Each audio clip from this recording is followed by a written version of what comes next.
चंपारण, भारत में महात्मा गांधी के सत्याग्रह की पहली प्रयोगशाला। नील आंदोलन जिसने गांधी को महात्मा बनाया।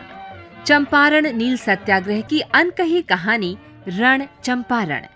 आकाशवाणी की विशेष प्रस्तुति रण चंपारण में सुनिए आज की कड़ी।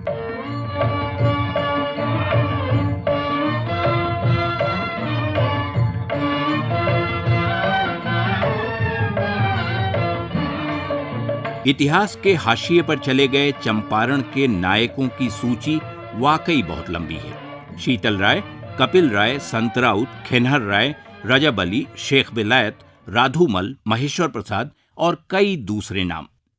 कहा जा सकता है कि सारे नायक अपने क्षेत्रों में अलग अलग काम कर रहे थे, प्रभावी थे, लेकिन वे एक दूसरे से जुड़े भी थे, व्यक्तिगत रूप से और सरोकारों को भी लेकर। उनकी टीम थी और आपस में जबरदस्त टीम भावना। चंपारण पर कई किताबें लिख चुके भैरवलाल दास का कहना है कि महात्मा गांधी का सत्याग्रह अनूठा था, पर उनसे पहले का आंदोलन बेमिसाल है। उनकी जो पूरी टीम थी, शेख गुलाब, पीर मोहम्मद मुनीस, खिनहर राय, हरबंस सहाय, राजकुमार शुक्ल, शीतल राय आदि लोगों ने जिस तरह से दिन रात एक करके तत्कालीन नीलों के विरुद्ध जो संगठित होकर के काम किया, वो अपने आप में अद्वितीय है। और शायद विश्व में ऐसी कम घटनाएं होंगी जब स्थानीय लोग अपने स्तर से, अपने संसाधनों से इतने बड़े साम्राज्य के विरुद्ध में संघर्ष किया हो। सन 1907-8 में साठी में जीत के बाद किसानों में गजब का उत्साह था और आंदोलन के नेता इसका भरपूर फायदा उठाना चाहते थे। उन्होंने तय पाया कि इसके लिए बेतिया के मशहूर दशहरा मेले से अच्छा मौका नहीं मिलेगा। सितंबर के अंत में हजारों किसान जुटे। रजब अली और शेख विलायत की खास चर्चा थी, जिन्होंने कुछ ही दिन पहले सिपाही बनने का प्रस्ताव अस्वीकार कर दिया था। शेख गुलाब तो थे ही। किसानों में आम सहमति थी कि इस अत्याचारी व्यवस्था को एक ही बार में हमेशा के लिए खत्म कर दिया जाए। वे मानते थे कि नील की खेती उनकी गरीबी का मुख्य कारण है। परसा कोठी क्षेत्र के गांव रामपुर मठिया के शीतल राय अच्छे वक्ता थे। मेले में उन्होंने लोगों से हलफ उठवाई कि सभी किसान नील का विरोध करेंगे, किसी सूरत में पीछे नहीं हटेंगे। इसी मेले में शेख गुलाब शीतल राय के करीब आए। तब तक मुजफ्फरपुर बम कांड हो चुका था। उसने आंदोलन को और मजबूती दे दी। किसान हिंसक हो गए। वे मेले से लौटे तो चर्चा दूर दराज के गांवों तक होने लगी। लोगों का मन बदलने लगा। नील का रकबा लगातार कम होता गया। दरअसल आंदोलन की शुरुआत हिंसा से नहीं हुई थी। किसानों के पहले प्रयास शांतिपूर्ण थे। अधिकारियों से फरियाद, अदालतों में मामले, चिट्ठी पत्री और पेशी बेअसर रही, तब उन्होंने कानून हाथ में लिया। इसके बाद स्थिति बेकाबू हो गई। सरकार ने और सिपाही भेजे, जिससे पूरा बेतिया सैनिक छावनी में तब्दील हो गया। चनपटिया के प्रोफेसर प्रकाश का कहना है कि इस आंदोलन में हिंदू मुसलमान एक साथ थे, नेतृत्व में और जमीनी लड़ाई में भी। असल में उस समय तो नेतृत्व मुख्य रूप से शेख गुलाब और शीतल राय ही कर रहे थे, और उनके भीतर जो पीड़ा थी, जो दर्द था, जो अत्याचार सहा था, तो उसके निस्तार का रास्ता सरकार से उनको नहीं दिखा। तो उन लोगों ने जनता के स्तर पर हिंसक कार्रवाइयाँ भी शुरू कर दी, जिसके परिणाम दूसरे हुए कि हिंसक कार्रवाइयों के जवाब में सरकार की हिंसा शुरू हुई।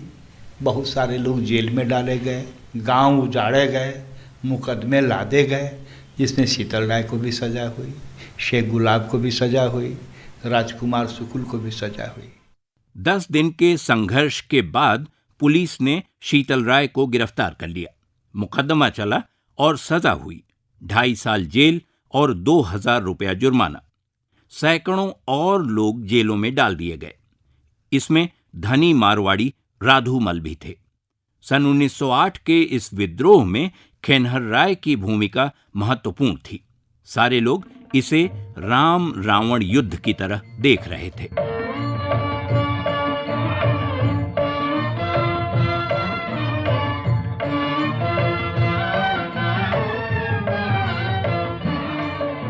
बलवे में सरकारी दमन का मुख्य किरदार पुलिस इंस्पेक्टर नाइट था, जिसकी क्रूरता की खबर कलकत्ता तक पहुंच चुकी थी।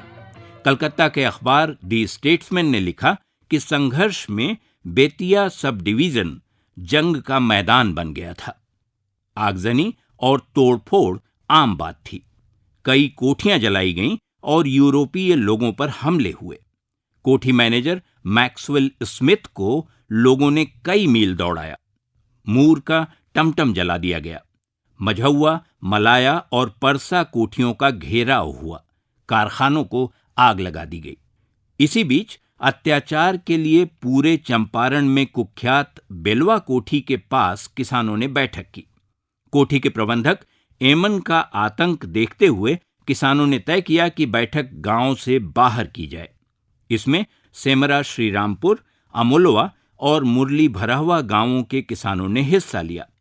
बैठक में शामिल संत राउत के संबंधी और प्रहलाद राउत के पोते अनिरुद्ध चौरसिया ने कहा कि बैठक एमन की क्रूरता के खिलाफ थी, पर उसमें कुछ और फैसले भी हुए।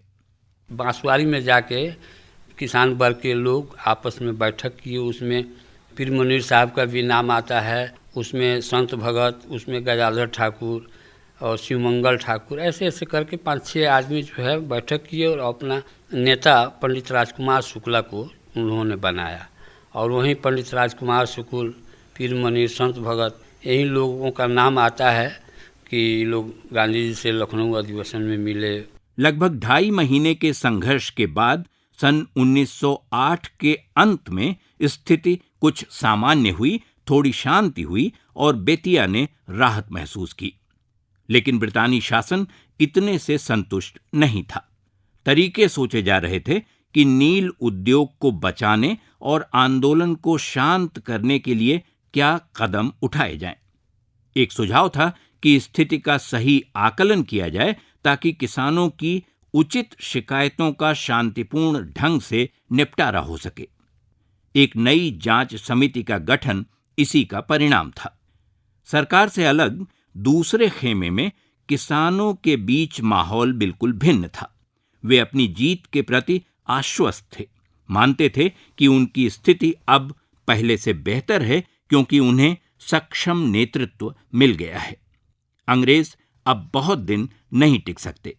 कुछ लोग इससे सहमत नहीं थे कि अंतिम फैसला हथियारों से, हिंसा से हो सकता है। पटना गांधी संग्रहालय के सचिव रजी अहमद कहते हैं कि वे लोग बिहार की संस्कृति और उसके इतिहास की दुहाई देते थे, जो बिल्कुल उचित था। क्योंकि यह बिहार है, यह बिहार की धरती में गौतम बुद्ध ने भी कुछ किया है, अशोक ने भी कुछ किया है, वैशाली ने भी कुछ किया है। ये सारी चीजों की मानसिकता तो यहाँ है। यहाँ गुरु गोविंद की है, यहाँ से शेरशाह है।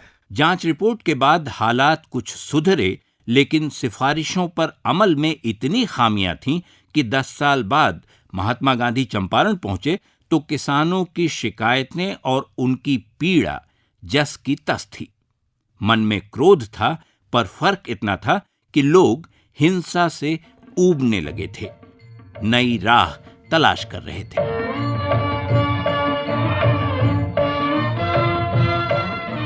अभी आप सुन रहे थे आकाशवाणी की विशेष प्रस्तुति रण चंपारण। परिकल्पना, शोध, आलेख और स्वर मधुकर उपाध्याय। प्रस्तुति विनोद कुमार।